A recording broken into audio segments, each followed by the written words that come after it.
What's happening, everybody? Jay Shockblast here, and man, just got back from seeing Transformers: Age of Extinction, the fourth Transformer movie from Michael Bay. And hey, man, it was a pretty good movie. It was actually much better than I expected, and I didn't really have many expectations at all going in. It just kind of the whole time looked like it was going to be dark and brooding, and it was. There was definitely a lot of despair, but the good guys always win in the end. So normal warnings for a review. Absolutely, positively going to be spoilers. I'm gonna. The story is kind of a mess, but it's not terrible. But I'm gonna kind of give a bit of a synopsis of what the whole plot line is, and kind of talk about some of the characters in the movie. Um, you know, it's really like a whole. It's a reboot without really rebooting. It picks up where it left off, but at the same time, it's fresh, and I think that's really what the franchise needed. It's fresh without having to reboot. And reboots are kind of lame for the most part, so I'll take it. New human element this time around. Shia LaBeouf and all those people are long gone, and it's 5 years after Transformers 3. The Chicago incident is as it's referred to. So the main human character this time around is Cade Yeager, which is played by Mark Wahlberg. He has a daughter, Tessa Yeager, played by Nicola Peltz, and they also run around with her, unbeknownst to Mark Wahlberg, unbeknownst to her father, Shane Dyson is played by Jack Rayner. That's her, Tessa's boyfriend. So as it goes, there's obviously a lot of story. There's lots of other human characters that come into play. They have a friend named Lucas that is involved for a little while. And as the Transformer movies go, they definitely spend a lot of time on the human element of the movie, and I think that's always been one of the biggest complaints from Transformer fans is that there's too much time spent on the humans, not enough on the robots. Transformers should be about the robots. The humans should just kind of be there on the side. But I mean, I guess I don't know. I'm kind of split on that. I kind of get what they're doing, what Michael Bay is doing, and what they're all doing. But I want to see it more about the robots, and I really feel like this time around they found a pretty decent balance. They're following the father-daughter relationship, kind of throwing a boyfriend into the mix. They show loss when their friend Lucas ends up dying. The story is kind of all over the place, and I actually did the audio for a review already, and it's just so all over the place that I kind of decided to try re-recording it and see if I could kind of do it a little bit better, because I just didn't like the flow, and that's definitely an issue with the movie. The flow is kind of weird. It almost feels like it's two different movies in a way. It's almost 3 hours long, so it's definitely a long movie. By almost 3 hours, I mean it's like 2:56 or something like that. So it's basically a 3-hour movie, and honestly, it could be like the first movie could be an hour and 45 minutes, and the second movie could be an hour and 15 minutes. That's kind of like the way it feels, the way the pace kind of changes and shifts, and starts off in Texas. Cade.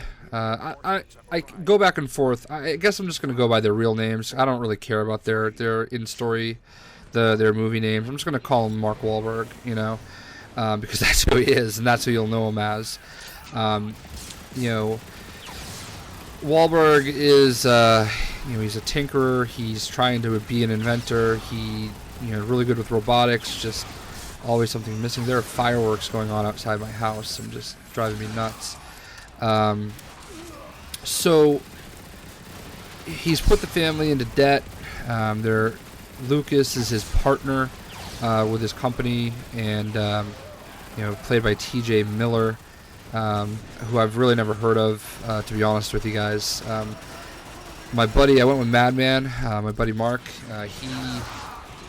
He pointed to him during the movie and said, "Yeah, I like this guy. Like he must be from something. I don't really know him enough." So, but anyway, he was pretty good. I'll give him that. I think this will definitely be a movie that kind of breaks him a bit. But in any event, you know, it shows them kind of getting started on a job. They're going into this old, you know, ancient movie theater from the 1920s, and I don't know exactly what they were being hired to do, whether it was, you know, fix the equipment or like renovate it or what, but you know, they're kind of going through and they find Optimus Prime broken down and just there. It's kind of a weird place for him, and he ends up buying him for $125 and brings him back to his shop, and you know, in trying to fix him up and everything, he brings him back to life. So you know, Optimus is completely confused as to what's going on, you know, where he is, what's happening, because apparently the Autobots are being hunted.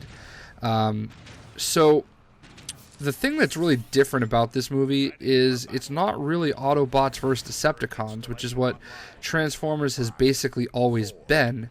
You know, this time around, the big bad guy isn't Megatron, who we saw die in the last movie. It's a character called Lockdown. Now, I'm not really as familiar with Lockdown. I know initially I was wondering, did they create this character for the movie? But I know I've heard the name before, and I just don't know. You know, I don't know enough about him. But he's basically the Boba Fett of the Transformers. He's a bounty hunter, and you know, that obviously instantly puts his badass points up to 10. But you know, there's really, you know, an interesting dynamic to it. Is he's working with Kelsey Grammer's character, Harold Adinger, and Kelsey Grammer's with the CIA, plays the bad guy, which is kind of unexpected. I know he's been a bad guy in movies before, but I mean, I actually thought he made a pretty convincing and solid bad guy in this. And you know, he's got this black ops team called Cemetery Wind, and it's being run by a guy named James Savoy, who's played by Titus Welliver, who is also a really, really good bad guy in this movie. And they are hunting down Autobots, trying to find Optimus Prime. There is a scene where we see Ratchet early on, and Ratchet ends up dying at the hands of Lockdown. And you know, essentially, there's this deal between Kelsey Grammer, his character, and Lockdown to, you know, turn over Optimus Prime to Lockdown, and in exchange, they're going to get something called the Seed or something like that. And you know, Kelsey Grammer is looking for his golden parachute, as he says. You know, with a company called KSI. Josh Joyce is the character's name. He is played by Stanley Tucci, who I believe is the only person I think I've ever seen in any of the other Transformer movies. You know, I'm pretty sure he was in the other ones. Let's see. Maybe he wasn't. He's been in a lot of stuff. Yeah, I guess maybe he wasn't. Always have IMDb open when you do stuff like this. So yeah, maybe he wasn't. I don't know where I recognize him from. He's been in some stuff, but yeah, I don't know. Oh, he was in Captain America. That's what it was. That's why I recognize him. Oh, he was the Doctor. Duh. That's why I recognize him. All right, he was the Doctor that found you know, Steve Rogers and Dr. Erskine. So, okay. For some reason, I thought he was in Transformers before. So, yeah, it's a fresh start across the board.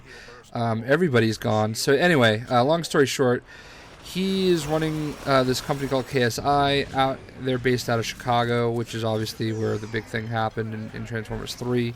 And they are looking for this element called transformium. The movie kind of kicks off showing prehistoric ages, and this is kind of where you think you're going to see the Dinobots come into play, because obviously in the trailers we see the Dinobots, so it's not really a surprise that they're going to be in the movie. but it actually shows that their extinction was caused by these ships just shooting down this, element that creates life. Creates life for the Transformers, essentially. And, these guys have basically figured it out, and they're looking for more. And apparently the seed will, explode and cause, tons of, destruction, but it'll also give them that metal that they're looking for that they can break down and create their Transformium. So yeah, now that I'm kind of all over the place already, that kind of establishes what's going on in the background from the bad guy perspective. Kelsey Grammer running the CIA, using it for his Black Ops team so that they can hunt down the Autobots, get Optimus Prime, give him to Lockdown. Lockdown gives them the Transformium, or the seed, so they can make their Transformium.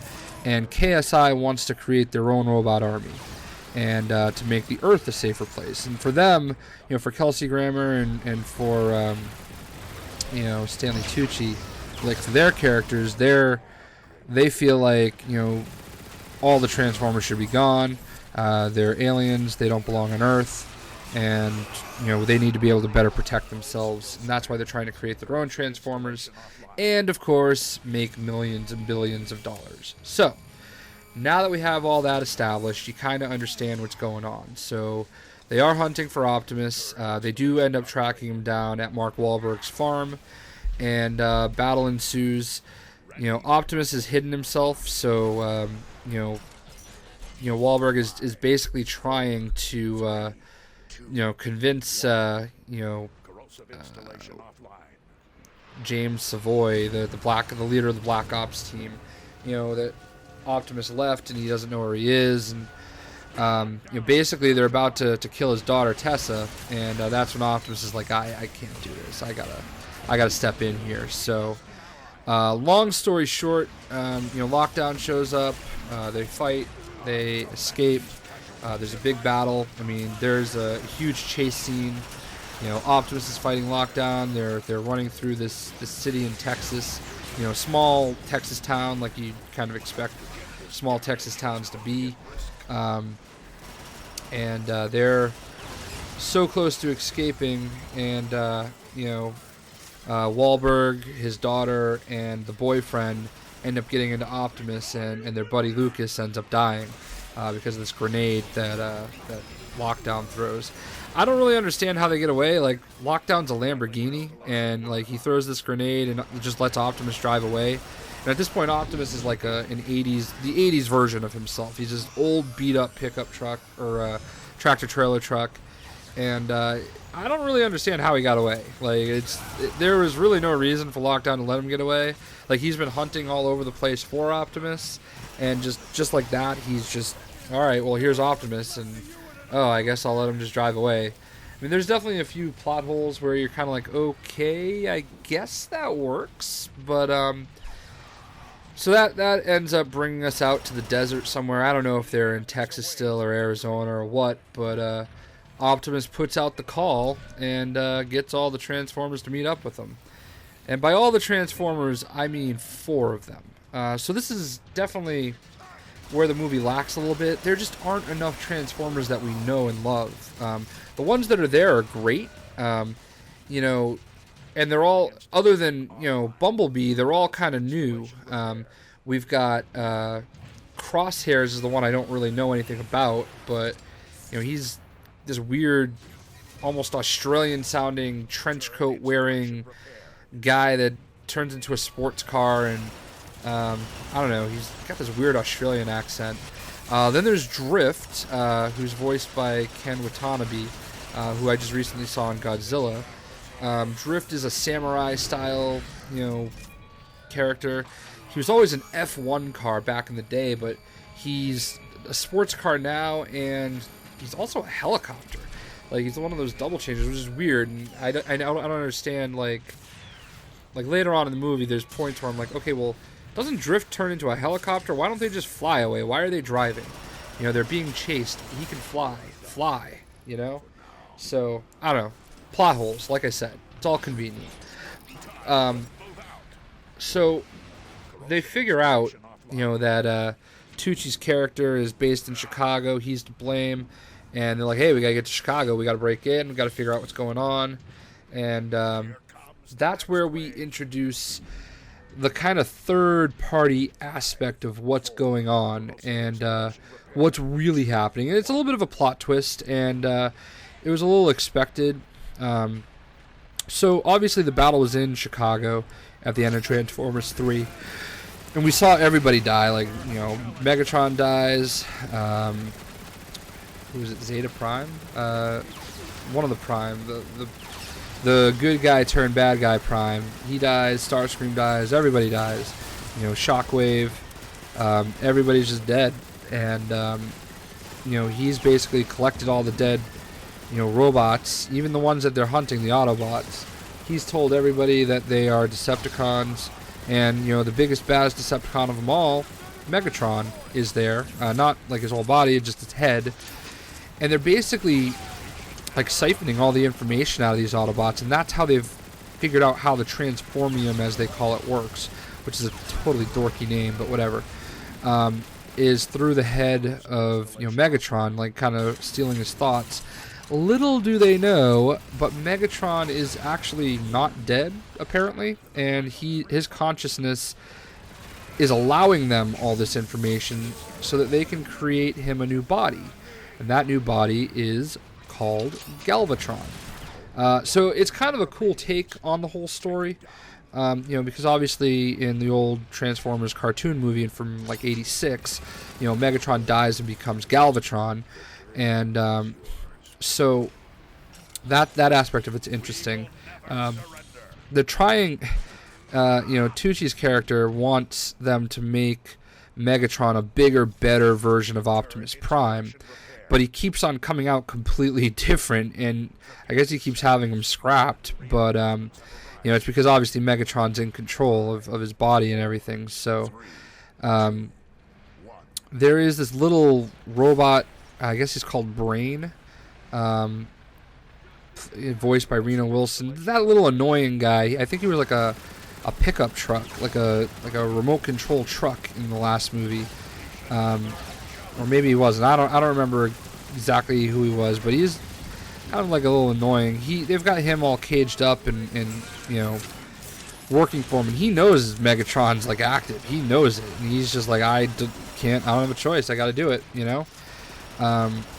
There's also another Transformer that they name called Stinger, and he's supposed to be a bigger, better, cooler Bumblebee. And there's actually a cool scene where they are breaking into KSI, where they've got these videos playing in the background talking about it, and they're all just talking so much shit about Bumblebee. And Bumblebee's pissed. He's freaking out. He knocks over the Stinger robot. I mean, it was pretty hysterical. I mean, as funny things in this movie go, anyway.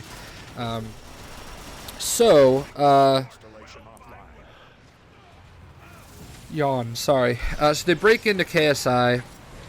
They kind of get caught, and you know, they end up bringing up Wahlberg to Tucci's office. He's being interrogated by Grammer, and that's when the Transformers all show up, spring him loose, and that is where we have the big showdown.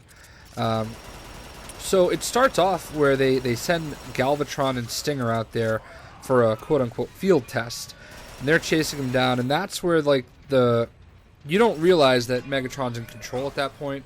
And I think we all pretty much expect it watching the movie, but things are going wrong, and you know, he's missing shots, and he's not doing what they tell him to, and just they're not as in control as they thought they were.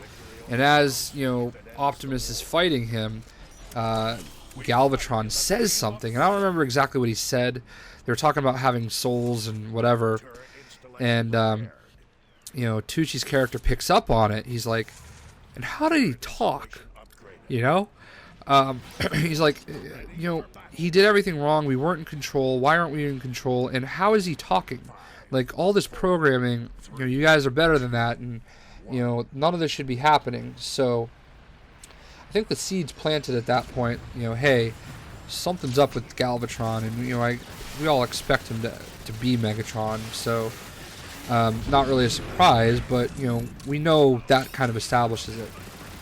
So at the end of the battle, they call back Stinger and they call back Galvatron because Lockdown shows up. Grammer's called him in. He's let him know, hey, we found Optimus. And he takes a massive, almost kill shot, right through Optimus. And here's the thing about Lockdown, man. They really, moving forward in Transformers lore, Lockdown is going to be a key player. They really did a good job of establishing Lockdown. He is really a good bad guy in this movie. I actually kind of like him more than I liked Megatron in any of the other 3 movies. I feel like the fact, you think about it Boba Fett, Boba Fett, man of very few words, but, he was just a badass, and he was a bounty hunter, and, he did awesome things. So, in that regard, he is very much a Boba Fett type character in this movie. I don't really like the way his face looks, his real face, but he's got a tactical visor, and when he has that thing on, I wish all the Transformers looked that way. That's my biggest issue with Michael Bay, the Bayformers as I call them. I just hate the way that he's made all their faces look. Just way too robotic. I mean, I love the cartoon faces a little bit more. I don't know, man. Just Lockdown's real face, looks kind of weird, but it's not terrible. But, his, when he makes his face turn into a frickin' sniper rifle, or when he's got, his little tactical visor down, especially Bumblebee, when Bumblebee has his tactical visor down, they're all awesome. They look really cool. You know what? I missed a character earlier. Hound. Hound is played, his voice is John Goodman, and this is Walter from The Big Lebowski. John Goodman, that's how good he is. It really, the whole time I'm oh, it's Walter, it's totally Walter, so John Goodman actually was one of the best parts of the movie, him voicing Hound. So I just totally thought of that. But anyway, back to the story. Lockdown ends up, they capture Prime. I don't know, it was really weird, and I don't know why Wahlberg's daughter is so frozen, why she couldn't run away, but they excuse me, they end up capturing Optimus because he's pretty mortally wounded, barely functioning, and Wahlberg's daughter is stuck in a car that Optimus is paralyzed by. They grab them both and bring them up to Lockdown's huge ass ship, and they're preparing to leave. So this is where the story turns into the second movie, as far as I'm concerned, because it gets kind of weird. This ship is huge, and it takes 10 minutes to fire up these drives, even though they're futuristic robot guys. And the long and short of it, all the Autobots end up getting on. Wahlberg and Raynor, the boyfriend, get on. And they are trying to find Tessa, and obviously save her.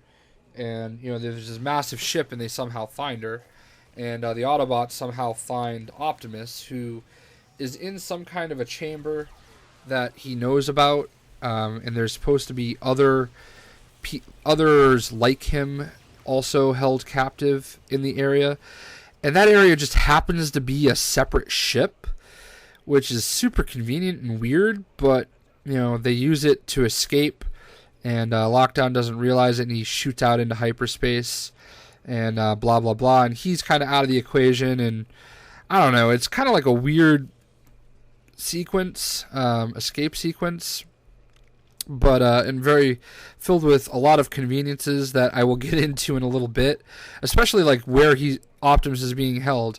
There's this massive ship, pretty much the size of Chicago, and you're telling me that the best place to hold him captive is in a detachable ship that can be used to escape. I don't get it, but whatever. So Lockdown's out of the equation for a little while. He gives the seed over to McAvoy or Savoy, James Savoy, the Black Ops, the leader of that Black Ops team, and he brings it down to Tucci's character and Kelsey Grammer, and they decide, you know what, we're not good here. We need to get out of here, and we need to go to our China facility, and that's where we're going to handle everything from now on. Somehow, the Autobots figure this out, after they've escaped and everything, and Optimus is somehow fixed and back functioning normal again, even though he couldn't walk and he was like pretty much mortally wounded. And they're trying to figure out what to do, and they're like, hey, we're out of here. Fuck you guys. You guys keep fucking us over. You guys being humans, and we're done. We're out. And even though this is where they find out that Megatron has taken over as Galvatron, they also figure out that the seed is on Earth, and that's what they're going to use. And Optimus, he's just a big teddy bear, and he's got that conscience, and he's like, all right, well, you know what? We need to fix this situation, and then we're bouncing. We're out of here. We're done with you guys. So they all go to China, and somehow Wahlberg has Tucci's phone number and calls him, and he's like, yo, Galvatron is not who you think. You think you're in control, but he's actually in control, and you're doing everything that he wants. And Tucci starts asking those questions. He starts getting skeptical. That's when he goes from being bad guy to kind of good guy. And kind of good guy, barely good guy. And that's where the second movie essentially starts. So it does end up happening. Galvatron ends up taking over. He gives all of the robots that there's like 50 robots that KSI has built. He gives them all kind of life, and he's like, go get me that seed. And he's going to blow it up in the biggest city possible so that he has as much, fallout and transformium as he needs to build himself a new army, take over Earth, and, which is pretty much his plan from the get-go anyway. So, sorry, water break. So there's a huge fight in China, and,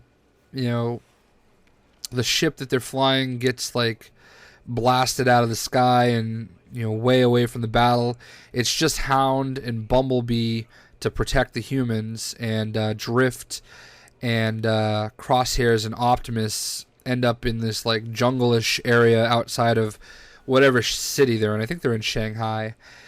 And that's where like the other convenient part comes in, because I'm sitting here the whole time wondering, all right, well, the Dinobots are going to show up at some point, because I know I've seen the trailer, and Optimus Prime rides Grimlock the frick into the battle with a sword. So that shit's about to happen sometime soon. And so not only was Optimus being held on this frickin' spaceship, that conveniently being held in this spaceship, but so were the Dinobots, who are considered to be legends of some sort. And Optimus knows that they're there, and just is like, all right, well, we need to call reinforcements, so let's go get the Dinobots. And he pulls them out, and it's like, really? You just pulled 5 robots out of your ass? They just happen to be on the same ship as prisoners like you? All right, sure, I buy that. It's kind of weird, and kind of weird that nobody else knew this. But there's obviously a history. Drift and Crosshairs are like, man, I'm all set with those dudes. They're pretty bad, and this is gonna end badly. But for some reason, Prime knew they weren't gonna listen to him or fight with him, so he says, I'm going to get your trust, and you're going to follow me by fighting me. So he fights Grimlock, and the others just kind of watch, and he ends up winning that fight and rides Grimlock into the sunset, which is not, homosexual at all, but not that matters, but it was just kind of weird. Like, I don't know, there's like definitely a bro thing going on there. It was very a convenient setup. But, hey, I can't complain about the Dinobots too much, even though they didn't use all the ones that we're used to. Grimlock, I believe, is the only one that's, really the name of the original Dinobot that's in it. So there's not Swoop, it's Slash, and he's not a pterodactyl, he's a pterodon.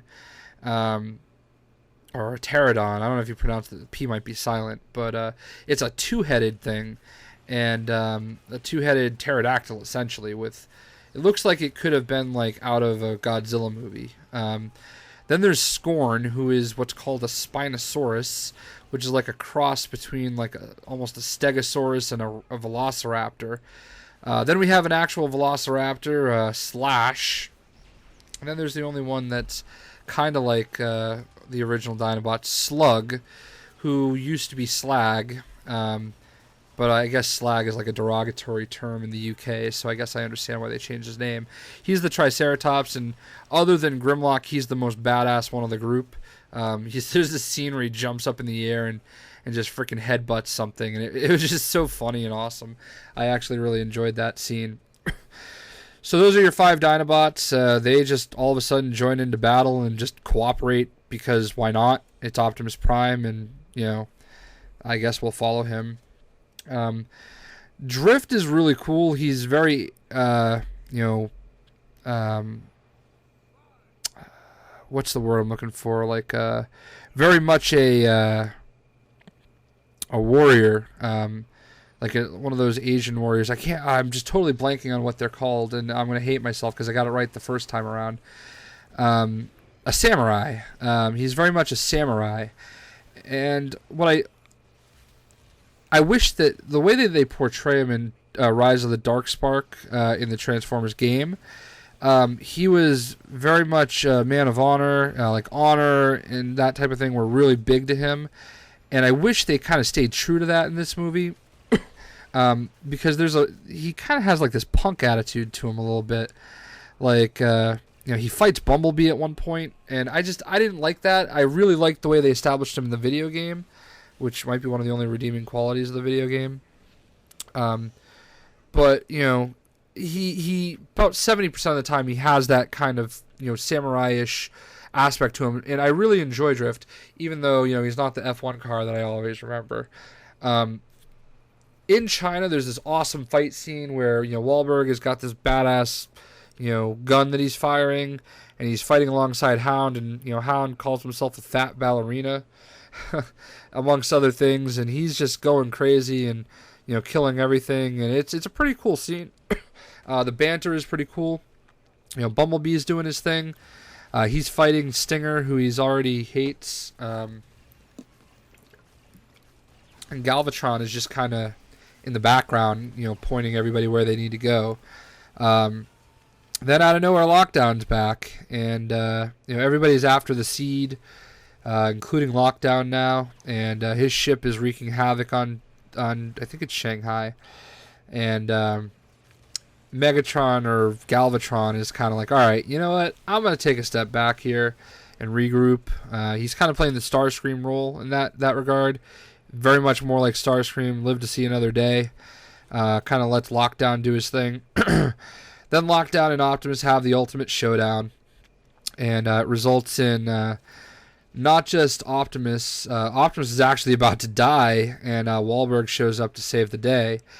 As does his daughter and his daughter's boyfriend. The three of them basically take down Lockdown. And, that is that. So, I mean, I know that's kind of an anticlimactic end to my anticlimactic end of telling you how the story goes, but it's a weird, convenient story, but it's intense. And even though the movie is almost 3 hours long, it's the pacing can be weird.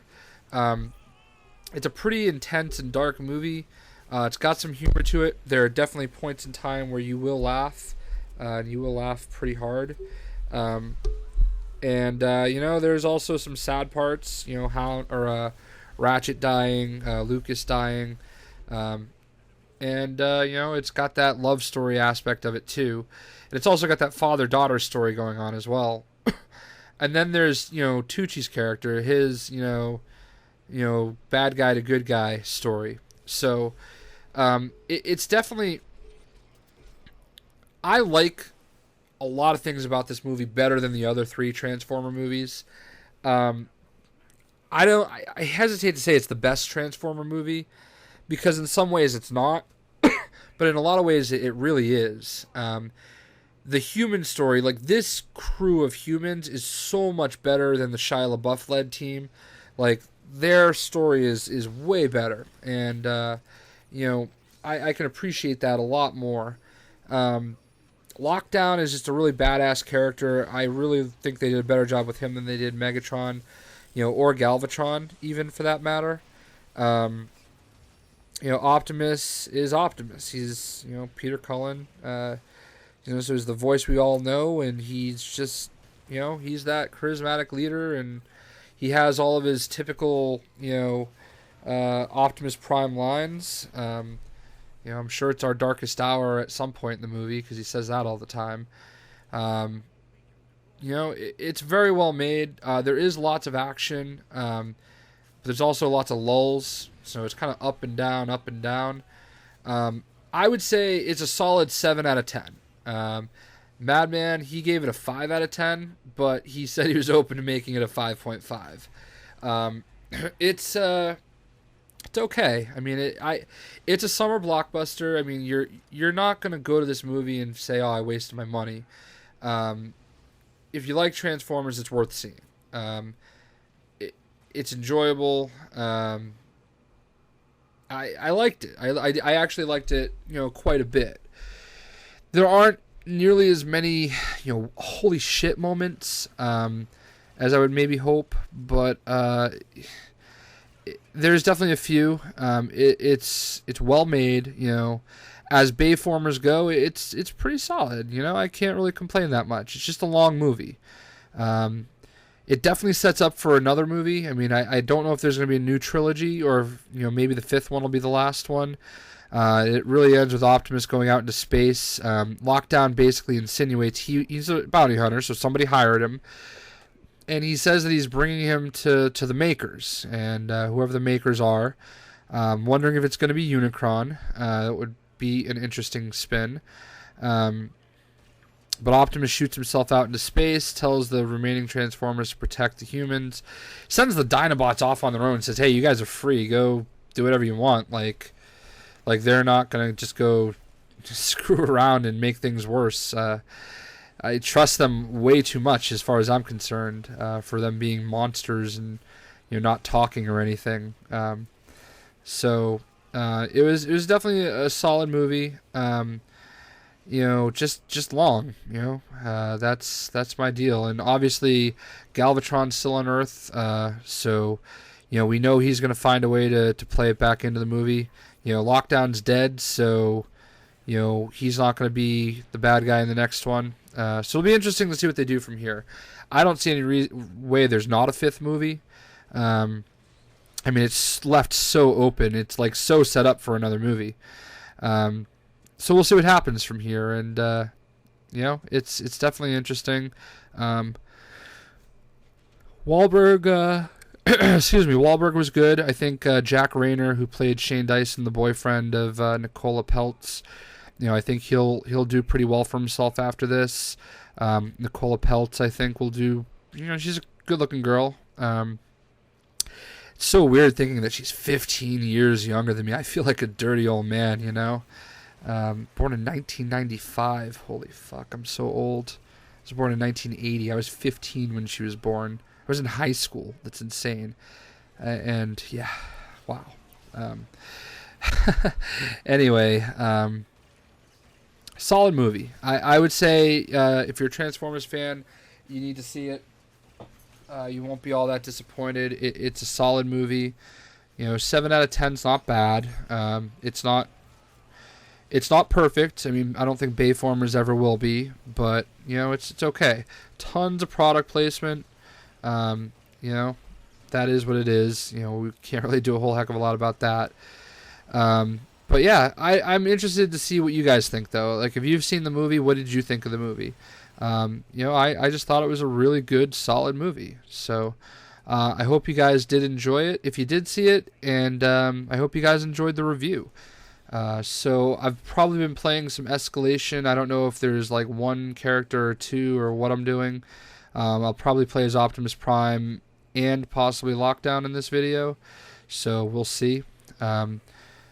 So yeah, man, Transformers: Age of Extinction is in theaters now, and I hope you guys really enjoyed the review, and we will catch you later. See ya. Corrosive installation online.